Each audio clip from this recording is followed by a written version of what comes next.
Playing 3 bans can really speed up your growth as a Naraka player.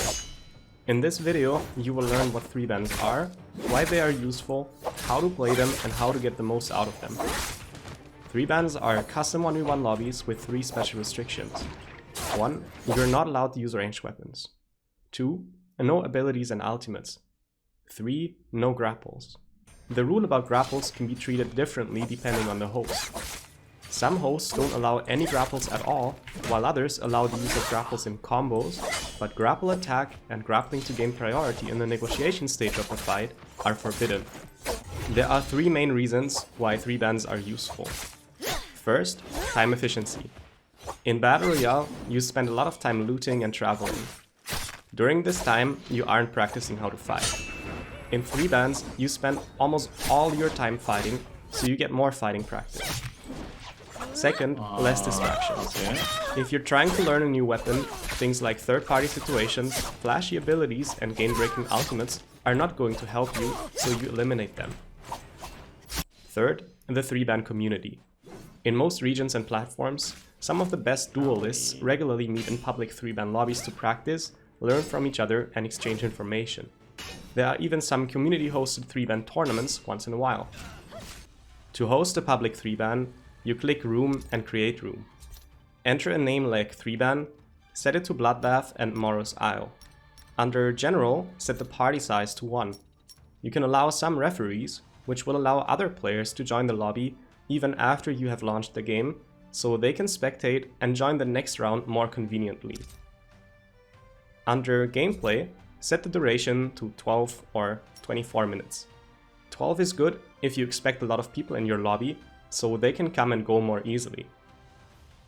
24 is good if you expect to play with fewer players for a long time. Disable bounties because they give the bounty target an unfair attack boost.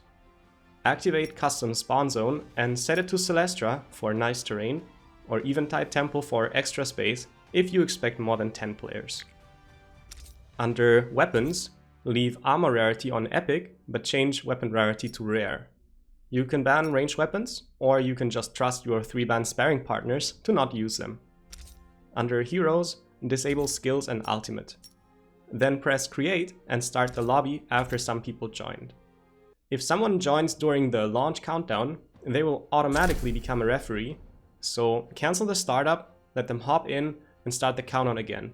That's a nice thing to do. You don't have to host 3 bans yourself. You can also go through the list of custom rooms hosted by others and join an existing 3-ban lobby. You already know the 3 bans, but there are a few more rules. You duel others in a 1v1 and you don't interrupt anyone else's duels. If a fight gets close to you while you're out of combat, you step away. Also, you and your opponent parry to ready up. You only start attacking each other after you have both finished the parry stance. You should not use scale rush in 3-ban fights. If you land a successful parry in combat, you're allowed to do the goal focus counter attack, but you cannot add any execution combo or tech chase afterwards.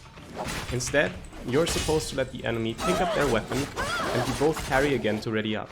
This is called the mercy rule. If you missed a goal focus counter attack, you are not allowed to do any other attacks instead.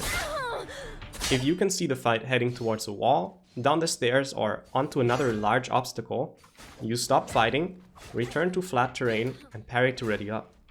Obstacles like this can limit dodges or prolong juggles, which can be an unfair advantage. After you kill your opponent, you fully reset before the next fight and you let others do the same. If you were using nunchucks, make sure to empty your nunchuck's energy before the next fight, because it can give you an unfair advantage. To benefit the most from 3 bans, make sure you have a purpose or something you want to focus on in each session.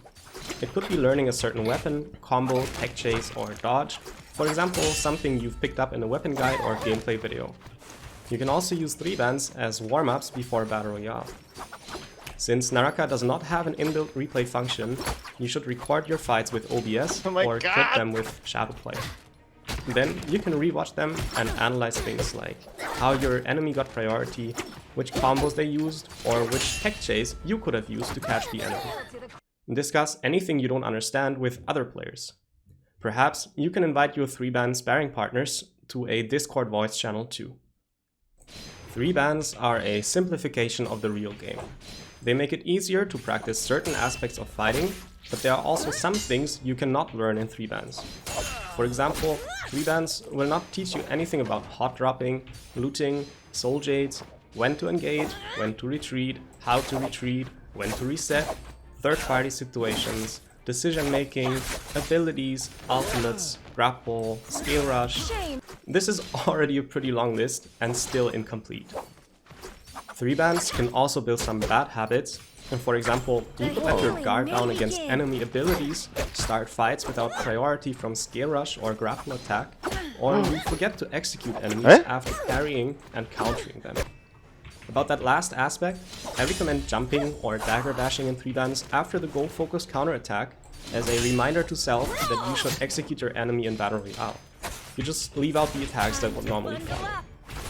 I agree with Cyclops that you shouldn't become a 3-ban one-shot. Play some custom 1v1 0-bans with a 5x rage multiplier, as well as other game modes to practice other aspects of the game. 3v3 customs with 2x rage against pre-made teams can be useful to mimic trio combat. Nice, also dead.